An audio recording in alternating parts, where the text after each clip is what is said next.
conservación, en donde van a tener en cuenta básicamente dos puntos. Uno, que tiene que estar en anaerobiosis para que se produzca una fermentación, principalmente del tipo láctica. Ahora vamos a ver por qué. Rápidamente le muestro, esto es un silo bolsa, probablemente ya lo conocen, anduvo saliendo bastante en la tele. Un silo tipo búnker. Este silo también se puede construir haciendo un pozo en la tierra, impermeabilizando las paredes y se deposita el material. Lo que está haciendo este tractor aquí arriba es acomodar un poco el material y con el mismo peso del tractor lo va compactando. La compactación es algo muy importante, ya que nos permite liberarnos del oxígeno.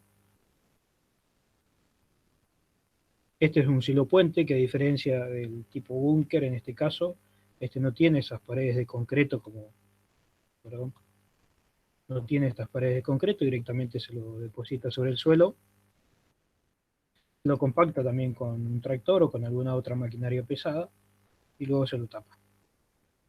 El tipo búnker también hay que taparlo.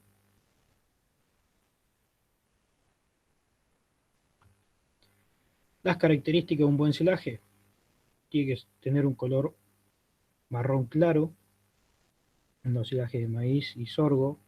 Cuando se presenta una coloración oscura, posiblemente puede ser por presencia de oxígeno, que que haya provocado una degradación, un aumento de la temperatura dentro del mismo. Tiene que tener un olor agradable, avinagrado y picante, textura firme, y tiene que ser muy difícil desagregarlo. Al igual que en el caso de los henos, es necesario que al momento que uno quiera introducir la mano no la puede introducir. Esto nos va a estar indicando que al aire también se le dificulta entrar en nuestro silaje. Tiene que tener una acidez de 3,3 a 4. Ahora vamos a ver que yo en una parte hablo que hay una acidez de 3,8 a 4,5. Ya vamos a ver en ese momento por qué. Y lo más importante, tiene que ser aceptable y apetecible por el animal. Para tener un silo de buena calidad, yo voy a necesitar que ocurra todo lo que se encuentra en este gráfico. Podemos ver que acá estamos observando 4 etapas que están separadas en estas líneas, las líneas verticales. La línea azul corresponde al oxígeno, esta línea de color verde corresponde a microorganismos, esta línea naranja son bacterias lácticas y la línea roja nos estaría indicando el pH. En la primera etapa vemos que tenemos presencia de oxígeno y el mismo desciende rápidamente. Esta etapa es la fase aeróbica, o sea, hay una fase de respiración aeróbica en donde todavía tenemos oxígeno. La etapa siguiente es una fase anaeróbica, de fermentación anaeróbica. Después sigue una fase de transición y por último una de estabilización, en donde vemos que el pH de nuestro silaje ya está casi constante. Esta primera parte, que es la fase aeróbica, de respiración aeróbica, necesitamos que sea lo más corta posible. El enemigo número uno de nuestro silaje siempre va a ser el oxígeno. Esta etapa, si se alarga, puede verse, o sea, primero porque hay más oxígeno. ¿Por qué hay más oxígeno? Porque tenemos una deficiencia en lo que fue la compactación del mismo. Si hay más oxígeno, vamos a tener más degradación de nuestro material. Estas enterobacterias, las levaduras y otros microorganismos más se van a seguir desarrollando y van a ocasionar de que esta fase de fermentación anaeróbica también se retrase o se prolongue.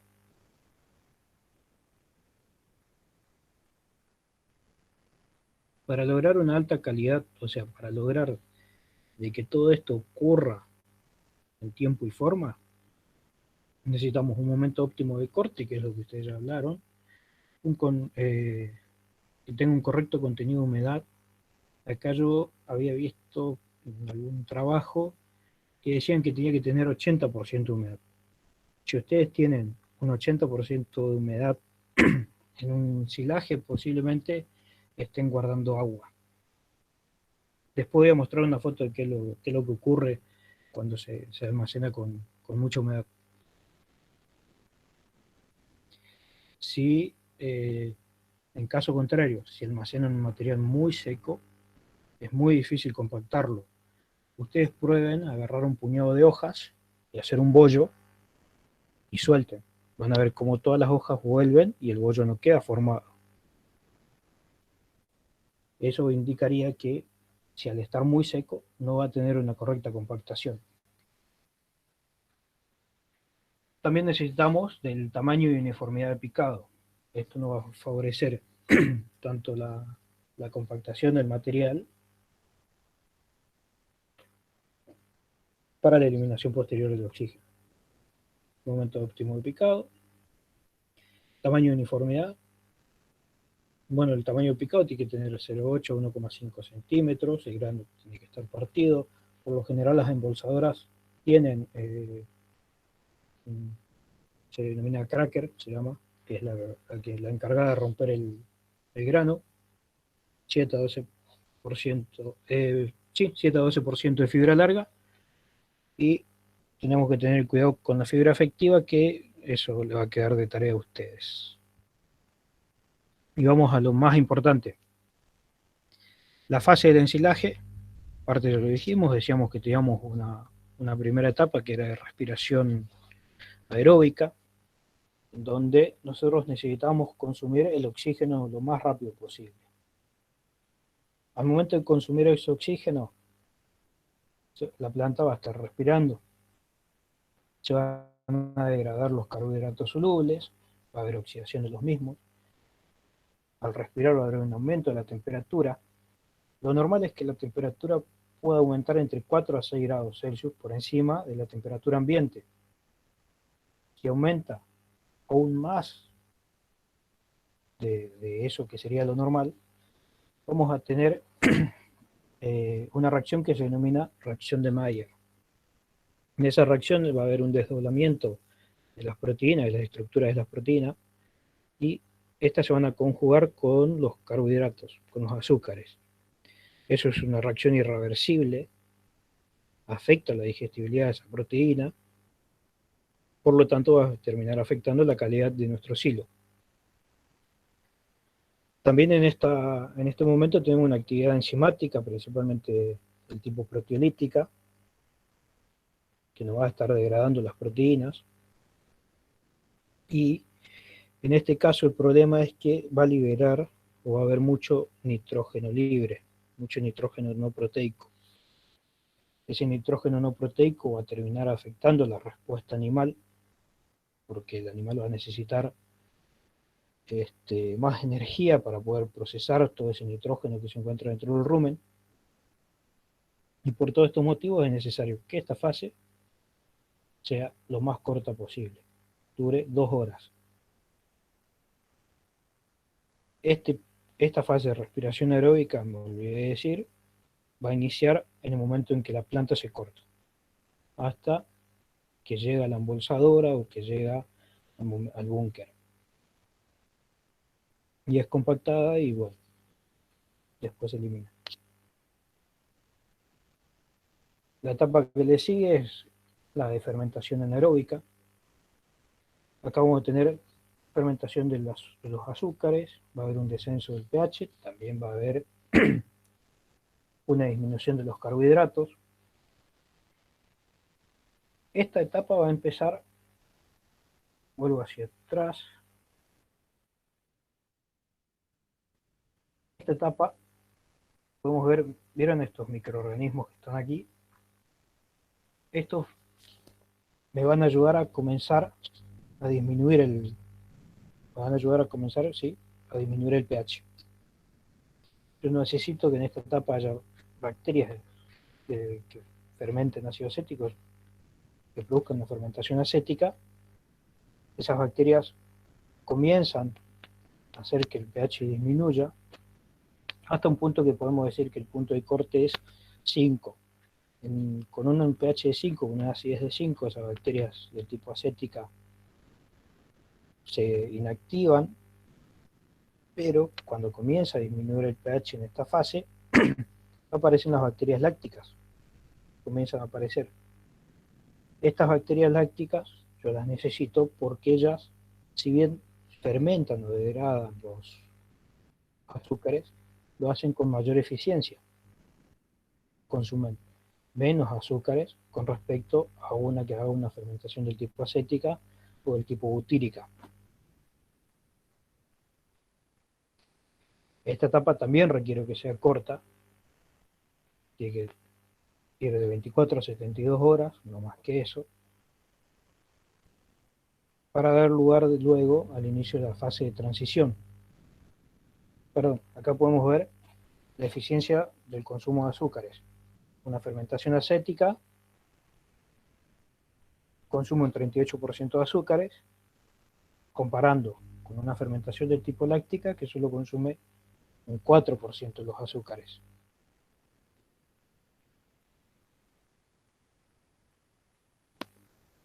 Luego tenemos una etapa de transición. Esta etapa de transición se inicia con la formación del ácido láctico. Es la que más duración va a tener, 30, 40 días. En algunos casos pueden encontrar que se habla de 21 días. Todo depende muchas veces del material con el que se está trabajando. En esta etapa de transición, el pH va a ir disminuyendo. Esto disminuye hasta el punto óptimo en donde se va a estabilizar. Este pH de estabilización, en la bibliografía que yo les voy a recomendar, van a encontrar que habla de 3,8 para lo que son los ensilajes de sorgo o maíz, o sea, planta entera de sorgo, planta entera de maíz, y de 4,5 para los ensilajes de pasturas.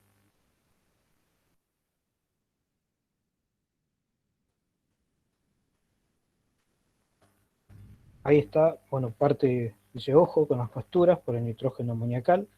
¿Qué es lo que sucede? En el caso de que querramos hacer un ensilaje de alfalfa, ese nitrógeno que se va a estar liberando en la fase de respiración aeróbica me va a dificultar el descenso del pH, porque ese nitrógeno va a actuar como buffer y va a hacer de que el pH descienda más lentamente. Si desciende más lentamente, tanto la fase de respiración como la fase de fermentación se van a extender en el tiempo. Voy a continuar con una actividad enzimática de la cual yo no deseo y voy a estar degradando proteínas y esas proteínas me van a estar liberando nitrógeno. También, bueno, ese nitrógeno, decíamos hoy que me afecta a la eficiencia del uso del nitrógeno, hay una menor eficiencia del uso, aumenta la demanda de energía por parte del animal, y podemos definir como un punto de corte que ese nitrógeno amoniacal dentro del silaje no debe superar el 5%.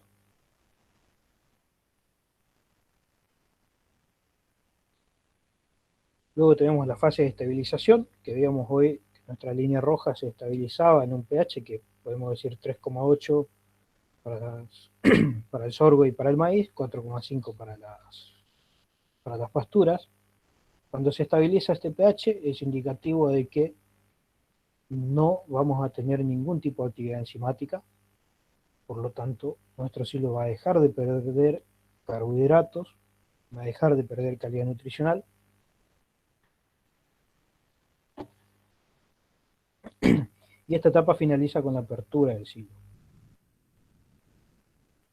¿Qué podemos decir? Que en la apertura del silo se produce una oxidación secundaria y es una etapa más de lo que es la fase del ensilaje.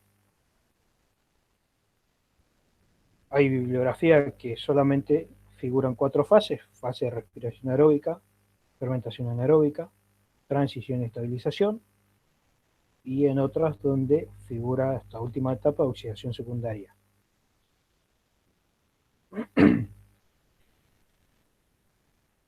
Esta etapa va a depender de los cuidados que dimos en las fases anteriores.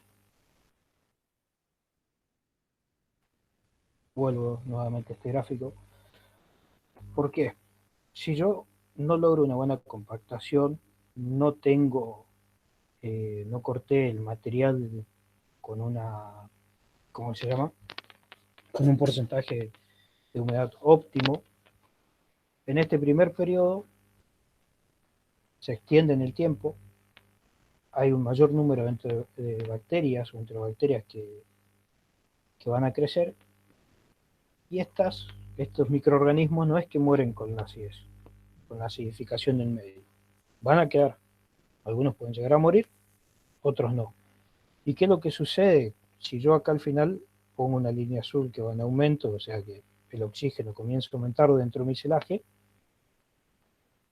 estos microorganismos van a aparecer, van a estar latentes y comienzan a crecer y a desarrollarse. Si ellos crecen y se desarrollan, van a consumir material del silo, van a echarlo a perder, tanto en calidad por el consumo mismo que ellos hacen, y recordemos que si hay hongos, puede haber micotoxinas, esas micotoxinas son dañinas para el animal, pueden afectar la ganancia de peso, pueden afectar la reproducción en una hembra.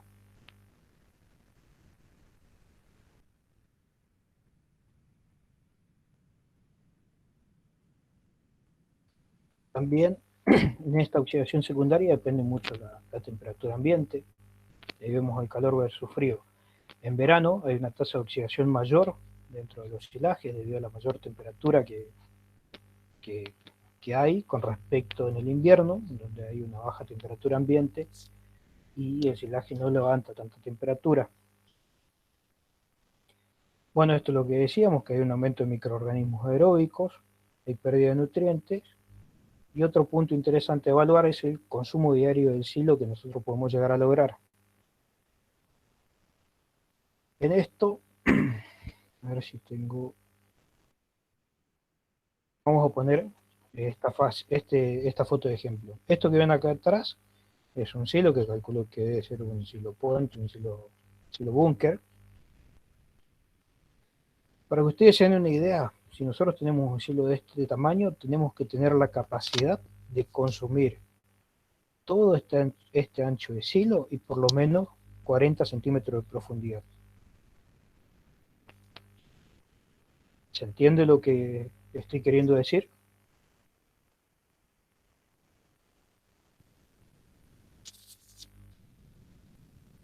Nosotros no podemos tener semejante silo para 10 vacas. Ustedes imagínense, para 10 vacas quizás comemos este pedacito y todo esto que rodea acá va a estar en contacto con el aire. Y recuerden siempre, el oxígeno es nuestro principal enemigo dentro de un silaje.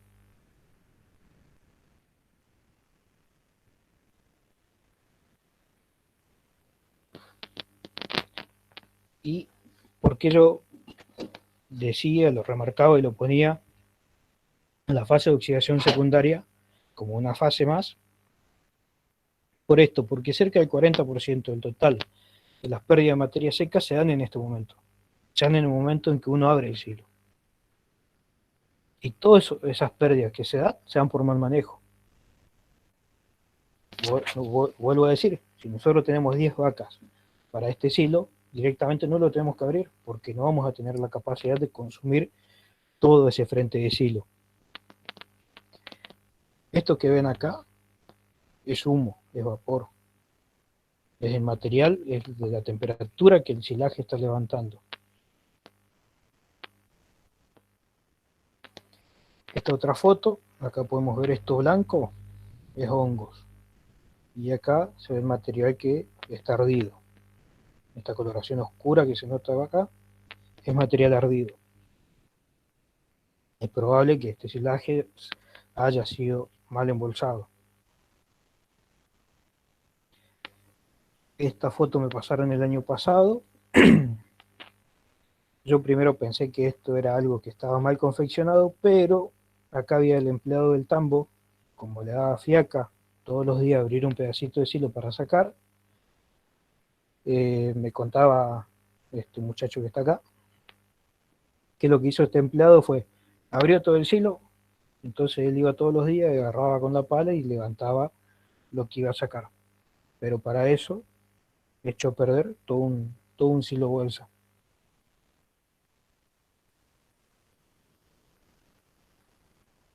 Como último, esto es algo que repito casi todos los años, produciendo, produciendo y alimentando el rodeo con forrajes frescos o conservados de la máxima calidad, es posible aumentar la respuesta animal, reducir los costos de alimentación e incrementar el ahorro de tiempo y dinero que se invierte en la producción de forraje. Pablo Catani es su autor y dejo esto, ustedes tienen que pensar todo lo que dice ahí, analizarlo y se van a dar cuenta que es así. Con respecto al material, hay mucho material en internet, yo tengo una carpeta exclusiva de forraje conservados y le puedo decir que yo primero había descargado un montón de PDFs, archivos de todos lados, los leía todos hasta que encontré este manual y me di cuenta que si yo leía directamente este manual era básicamente lo mismo y me ahorraba mucho trabajo. Hay mucho material, sobre todo los materiales que son del INTA, que son muy parecidos o salen de parte de este artículo. Yo los recomiendo, está disponible en internet y lo pueden descargar, es gratis. Así que bueno,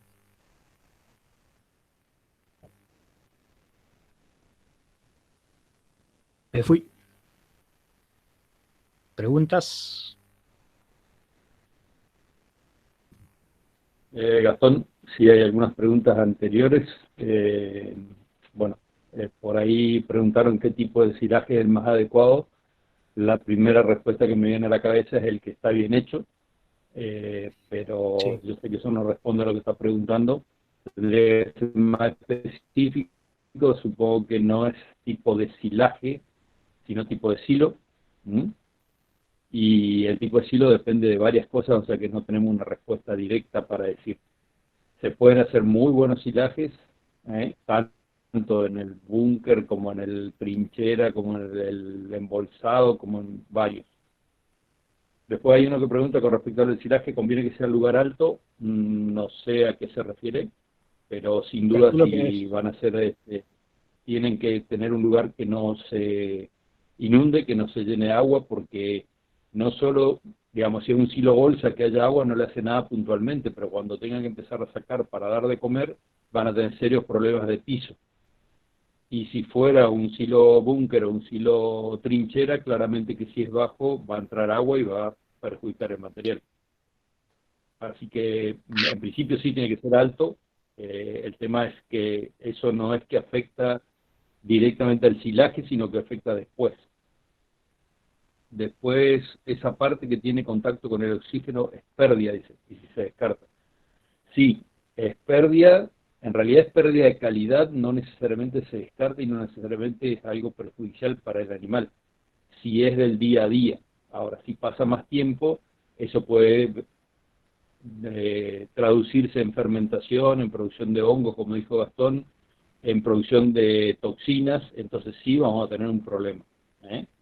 Entonces, no es directamente que se descarta, pero sí es pérdida de calidad directamente.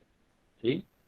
Y con respecto a eso que pregunta Miguel, el tema es, no es que se debe consumir todo lo que se destapa. El tema es que hay un frente de ataque, podríamos llamar, un frente de lo que debería usarse como mínimo. ¿Por qué? Porque ustedes tienen que cada vez que abren, el aire que entra en contacto con el material ensilado va a perjudicar 10, 15, 20 centímetros de ese material. Entonces, si ustedes cada vez están consumiendo solamente 10 o 15 centímetros, quiere decir que ya están consumiendo material que tiene menor calidad que el que había. Ustedes están perdiendo calidad en el proceso de dar de comer, ¿sí? Por el contacto que toma con el aire. Entonces, ustedes deberían diagramar un silo de donde se avance lo más posible por día, para evitar esa pérdida o para que esa pérdida sea de una proporción menor con respecto a lo que estoy utilizando. Con respecto a fibra larga, ya lo vamos a ver más adelante, pero estaría bueno que lo vayan leyendo para charlar sobre eso. Tiene mucho que ver con el tipo de picado, pero no solamente en esto se habla de fibra larga, sino que se habla en otros temas. ¿Algún comentario más? No sé, Osvaldo o Gastón, o alguna otra pregunta, chicos. Me está Sí, preguntando que quedan pocos y es tarde. Sí, para el Osvaldo. tema de la última pregunta, busquen fibra efectiva y lean esa parte que le va a responder solo esa pregunta. Perfecto. Y una aclaración, esto el año pasado creo que me llevó 1 hora solo silaje. Hay muchísima información para leer sobre las fases. Léanlo, busquen ese archivo que les mostré, que está muy bien explicado y lo van a entender. Sí, está muy buena la recomendación, Gastón. Aclaremos que debe haber otros materiales que también pueden estar buenos. Así que, digamos, no es que no estamos circunscribiendo que solo eso pueden leer, pero está bueno lo que dice Gastón en que ahí se encuentra desarrollado casi todo. Entonces, es un buen compendio, digamos, donde ustedes encuentran prácticamente todo lo que necesitan leer. Pero hay muchos materiales en distintas fuentes. ¿Ya está? Muy bien. Creo que estamos por ahora. Nos estamos viendo el martes, chicos. Estén atentos que en el transcurso de aquí al martes les vamos a estar pasando la próxima actividad grupal. Para que no se olviden de nosotros tan rápido, ¿no? Hasta mañana. Bueno, mañana. Chao, hasta luego. Chao, chao.